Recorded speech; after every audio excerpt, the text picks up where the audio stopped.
వందనాలు బ్రదర్. నా పేరు రవీంద్రబాబు. నేను కొండపల్లి నుంచి ఈ సాక్ష్యాన్ని పంచుకోవడానికి ఇష్టపడుతున్నాను. నేను గత కొంతకాలంగా పలు సమస్యలు ఉండిపోయాను. అయితే ఈ డిసెంబర్ మాసంలో ఆఖరి వరకు ప్రభావ ఈ జనవరి మాసం మరీ కష్టంగా ఉంది. నేనైతే జనవరి 2వ తారీఖు వెళ్ళిపోయాను, చనిపోదామని వెళ్ళిపోయాను. ఎందుకంటే నాకున్న సమస్యలు ప్రతి నెల వడ్డీలు కట్టలేక చాలా ఇబ్బందులు పడుతున్నాను. ప్రతి నెల 20-30 వేలు వడ్డీలు కడుతున్నాను. ఏ సమస్య నుంచి వడ్డీలు కట్టాలి కదా. ఆయనను ప్రతిరోజు నేను ఇంకా కొంతకాలంగా మీ జీసస్ ఆల్మేటర్ ద్వారా ప్రతి వేకువని లేచి ప్రార్థిస్తాను. మీతో కలిసి లైవ్లో ప్రార్థిస్తాను.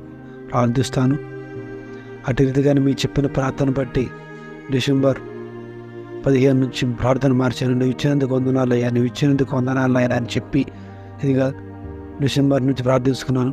జనవరి కూడా ఆఖరి వరకు కూడా రాలేదు. కానీ ఈ జనవరి 8వ తారీఖు నుంచి అకస్మాత్తుగా అడిగిన వాటికి నువ్వు ఇచ్చినందుకు వందనాలు, ఇచ్చిన ప్రతి సమస్య తీర్చినందుకు వందనాలు అయినా, ప్రతి సమస్య తీర్చినందుకు వందనాలు తండ్రిని ప్రతిరోజు మోకాలేసి అయ్యా మీ లైవ్ ప్రార్థన ఆపిన తర్వాత కూడా నేను ప్రార్థించుకున్నాను. ఆ ప్రార్థన ద్వారా ఈరోజు 13వ తారీఖు వరకు ప్రభు కృపను బట్టి ప్రతి సమస్యను తీర్చినందుకు ఆయనకే మహిమ. ఇది నా వల్ల కాదు, ఇది నా మనస్ఫూర్తిగా సాక్ష్యం. నా ప్రతి సమస్య తీర్చాడు. ప్రతి సమస్యకు ప్రతి ఒక్కరితో మాట్లాడాడు. అనుకోని రీతిగా అద్భుత కార్యక్రమం ప్రతి ఒక్క వడ్డీ కట్టేశాడు. ఈ నెల బైబుల్లో ఉంది, ఏ రోజుకి ఆ రోజు కానీ దాన్ని నేను నమ్ముతున్నాను.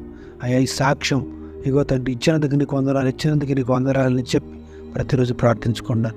ఈ నెల 13వ తారీఖు వరకు నా సమస్యలను తీరిపోయినందుకు ఈ సాక్ష్యం ద్వారా మరి ఒకరు ప్రభా నాలాగే వెళ్ళకూడదని నేనైతే 8వ తారీఖు వెళ్ళిపోయాను. రోడ్డు మీదకి బైక్ మీద వెళ్ళిపోదామని.